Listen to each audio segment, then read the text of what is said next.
NFC Yeah. Championship. Seahawks, they defeat the Rams 31-27. Rubber match here between two NFC West teams. McVay, McDonald, two top coaches. Darnold, Stafford, two gunslingers. In the regular season, Sam Darnold's stats against the Rams: 2 touchdowns, 6 interceptions. Just gave them the ball all season, but not this week. Darnold, in the biggest game of his life, uh, possibly the best game of his life, 346 yards, 3 touchdowns, no picks. He leads the Seahawks to their first Super Bowl since 2015. What did you see out of this NFC Championship? Yeah, shootout. This was a little bit of what I'd seen. I feel like the Rams defense for the last month or so just hasn't quite been up to standard. And, they couldn't get off the field in this game. They couldn't stop Seattle. Maybe they had chances late and they couldn't get Seattle off the field. They couldn't get the ball back to their offense.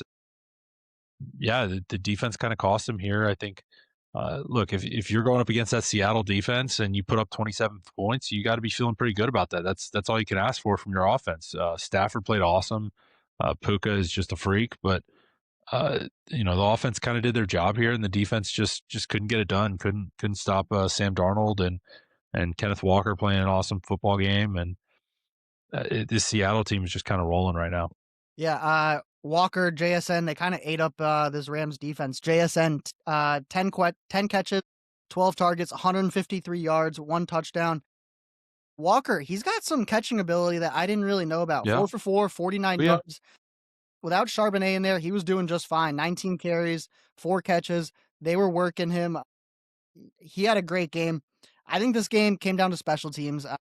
Rams, their special teams been weak all year. Same thing. They fired their Yeah. special teams coach, and it showed up in this game. I don't know if it was necessarily special teams or if it was one, but Xavier Smith, a muff punt in the second half, gives the ball back to the Seahawks. But it wasn't just that. In the first half, I was rewatching this game. He muffed one in the first half too. He Mhm. hopped back on it. They kept possession. That was a lucky bounce too, because if that bounces away from him at all, that Seahawks player hits him, that would have been probably a Seahawks ball as well. So Absolutely. So McVay Yeah. takes him out of the game. He puts Kyron Williams in there for the rest of the game. Xavier Smith, undrafted player out of Florida A&M. Next season, he's an unrestricted free agent. I cannot imagine any scenario in the world where he's back on the Rams and McVay trusts him to be on the field. I'm just going to, in a couple months, I'm going to see where that guy is, see what team he's on, see if he's in the league still, because those two plays right there, absolutely brutal. Let's go to another fourth down play call. So we talked about it with the Patriots game. Let's talk about it with this game. 5 minutes left in the game. The score's 31-27. Rams have a fourth down inside the 10-yard line. They go for it. I hated this play call. I think I texted you and Taco. I was like, take the freaking points. Go down 1. You still have a couple timeouts left. You got 5 minutes left. You still got a shot. So they go for it. They don't get it. They're down 4. Seahawks actually run the clock out on their next drive, so it may not have mattered. Kenneth Walker with an amazing first down catch, picked up like 20 extra yards on that play. They keep it moving. What did you think about that fourth down play call? Sean McVay going for it instead of taking the points there. Yeah, in my eyes, it's a little bit of a lose-lose, because really, so you say you go for it, you get the first down, you go score the touchdown, great, you're up 3 points, and the Seahawks have 4 minutes.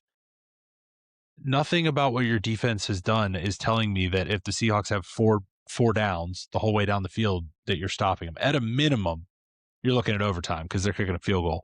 Most likely, I see the Seahawks scoring a touchdown on that drive. They have plenty of time. The offense was rolling.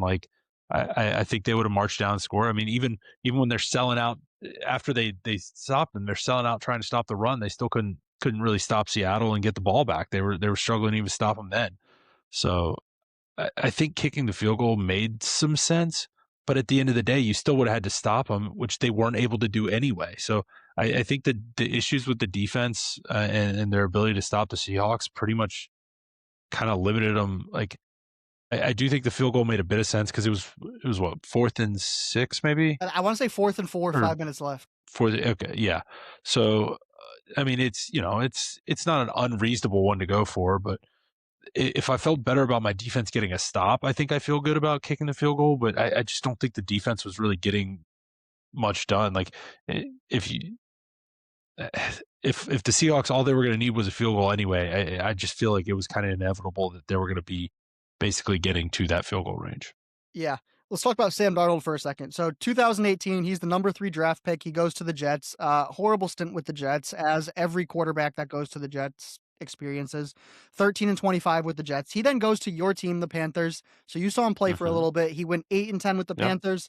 Had a stint with the 49ers. Obviously, we saw him with the Vikings last year, put up 14 wins, and with the Seahawks right now, 16-3. So Darnold has gone from the best player in college, top draft pick, to thrown away in the trash and now back to the top again. What do you think of Darnold? Where do you put him, like, in the quarterback rankings? Like, where do you Yeah. see Darnold in the Yeah, NFL? it's cool to see. I thought he was a solid player for the Panthers. I didn't think he was anything great, but he was also, when he was with the Panthers, it was like worst case scenario. I'm pretty sure that was the Matt Rule years, or Matt Rule maybe even into Frank Reich. Either way, he did not have anything around him offensively. He was kind of making it work. Honestly, when he was with the Panthers was the first time I really saw him start using his legs at times. I thought he did a pretty good job extending plays when he was with the Panthers. And um, I feel like if the Panthers had Sam Darnold with Dave Canales, with some of the weapons we have now, with our offensive line actually improved, I think the Panthers actually could be having some success as well.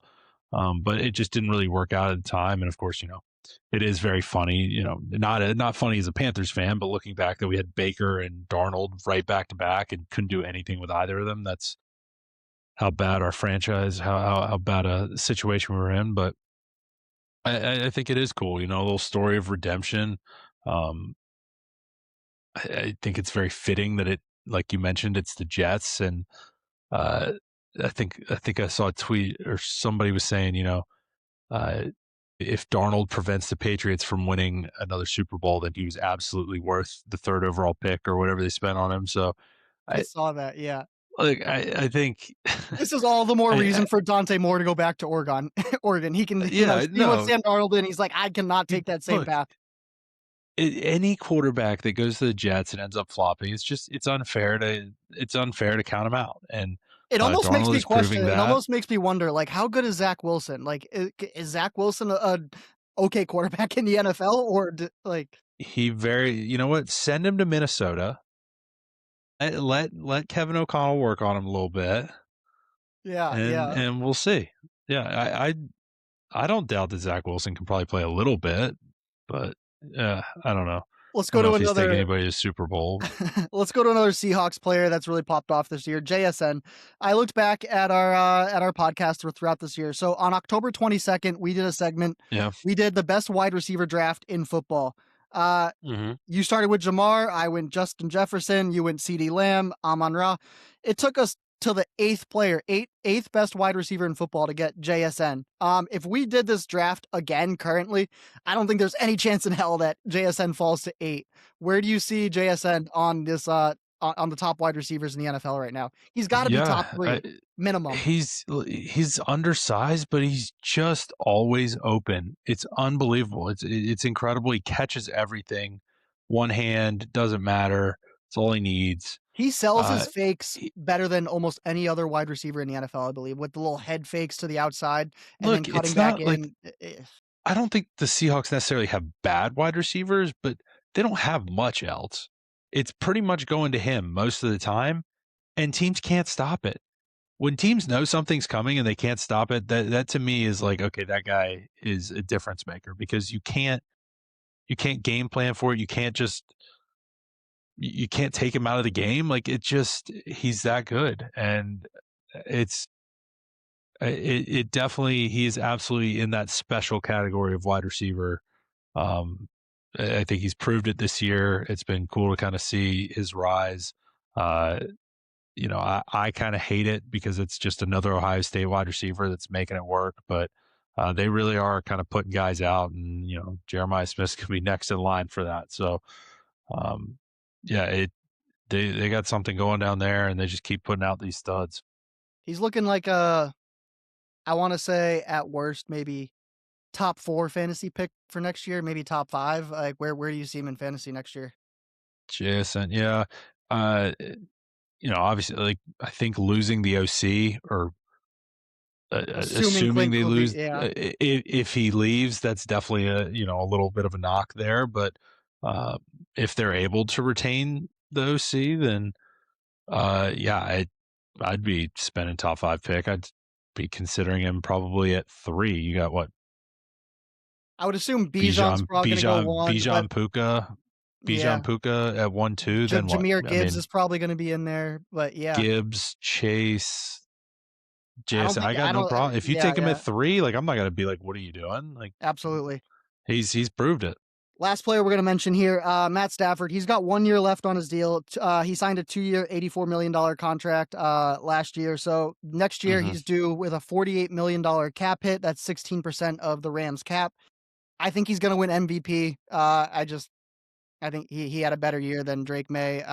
Older, I think that has something to do with it. What would you do with Stafford? I don't think he's going to want to be a lame duck quarterback on 1 year deal. I think they're going to have to like restructure it, do something. What are you willing to pay Stafford? Because honestly, $48 million cap hit, Stafford MVP. It's kind of team friendly. I don't think he's going to be so Yeah. team friendly with this next deal. So, what would you do with Stafford if he says, "I want to come back, but I want a new deal"? Yeah, it kind of depends on what he wants. Stafford could go the route where he's like, "Hey, I don't mind if you just pay me the 40 and I want to win."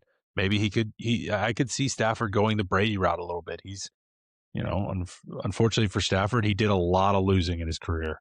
Not necessarily his fault, but he did a lot of losing. So I think he's enjoyed having some better seasons, and I mean, it's definitely showed with his play. I don't think there's any reason that he can't continue this kind of level of play going forward.